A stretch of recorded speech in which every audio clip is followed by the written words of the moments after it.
Nyoka, the spirit of the forest, depicted as a towering, ethereal being. Her form shifts fluidly between human and otherworldly, with shimmering, leaf-like skin that reflects the colors of the forest. Her glowing eyes are both fierce and wise, exuding authority and connection to nature. She wears flowing garments made of vines and flowers, radiating an aura of power and mystery. The background is a sacred grove pulsating with life, with glowing plants and ancient trees forming a natural cathedral. The atmosphere is intense and magical, with energy crackling in the air. An elderly African woman named Nia, exuding wisdom and warmth. She wears a flowing traditional robe adorned with intricate beadwork and vibrant patterns. Her hair is silver gray, braided elegantly, and she has kind, knowing eyes with deep laugh lines. Nia holds a carved walking staff, adorned with charms and symbols of her ancestors. The setting is either the festival square or a sacred space in the forest, with soft, golden lighting highlighting her nurturing presence.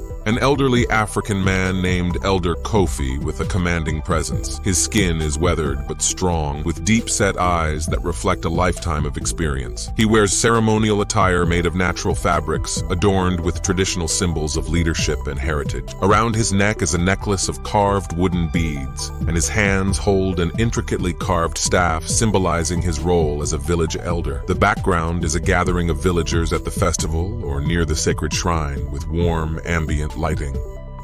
The story. In the vibrant village of Nyamira, preparations for the annual Festival of the Ancestors were in full swing. Lanterns were being lit, drums echoed in the night, and families gathered to honor the spirits of their departed loved ones. Among them was Amani, a curious 12-year-old girl who had always felt an unusual connection to the spirit world.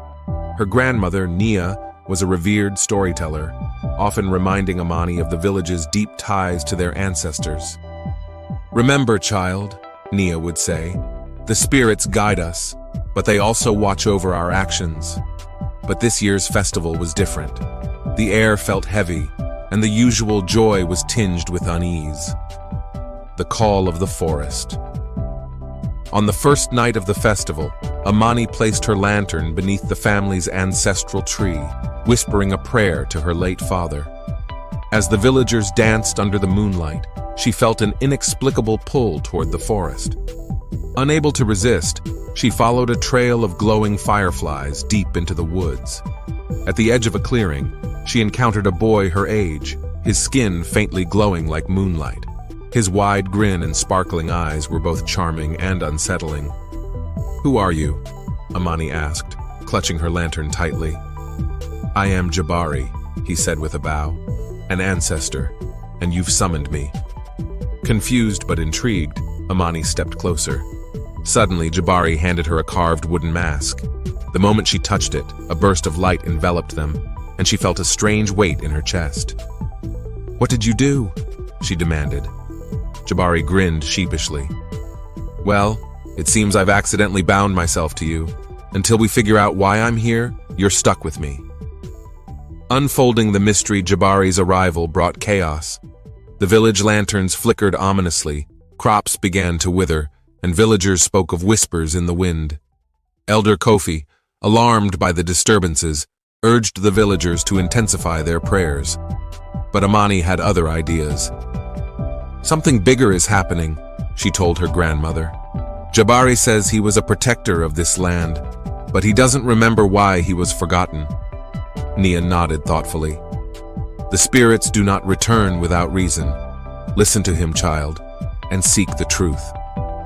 Together, Amani and Jabari explored the village's history, uncovering a long-forgotten tale of betrayal. Centuries ago, the villagers had broken a sacred pact with Nyoka, the spirit of the forest, by cutting down sacred trees for farmland. Jabari, the village's protector, had been forgotten after his people turned their backs on the spirits. The confrontation. As the festival reached its climax, Amani and Jabari ventured deep into the forest, where they found Nyoka's hidden shrine. The spirit appeared, her form shifting like shadows in the moonlight. "You come seeking forgiveness?" Nyoka's voice boomed, shaking the ground. "Your people have long forsaken me." Amani stepped forward, her voice steady. "We carry the burden of the past, but we wish to make amends. Let us prove our sincerity." Nyoka's piercing eyes studied the girl. Very well. Restore the forest, honor the old ways, and I will lift my curse. Restoration and farewell. With Nyoka's challenge set, Amani rallied the villagers, convincing Elder Kofi to embrace change. Together, they planted trees, restored the sacred grove, and pledged to honor both the ancestors and the forest spirits in future festivals. As the final night of the festival arrived, Nyoka appeared once more. Her anger softened. "You have begun to heal the wounds of the past," she said, lifting the curse. Jabari, his mission complete, began to fade. "I guess this is goodbye," he said with a sad smile. Amani, tears streaming down her face, replied, "Thank you for showing us the way. You'll never be forgotten again." Legacy. After Jabari's departure, Amani found the carved mask he had left behind. She became the village's storyteller, sharing tales of the ancestors, the spirits, and the importance of harmony between the living and the unseen. And every year during the festival of the ancestors, the villagers swore they saw a glowing figure dancing among the fireflies. His mischievous grin a reminder of the bond between their worlds.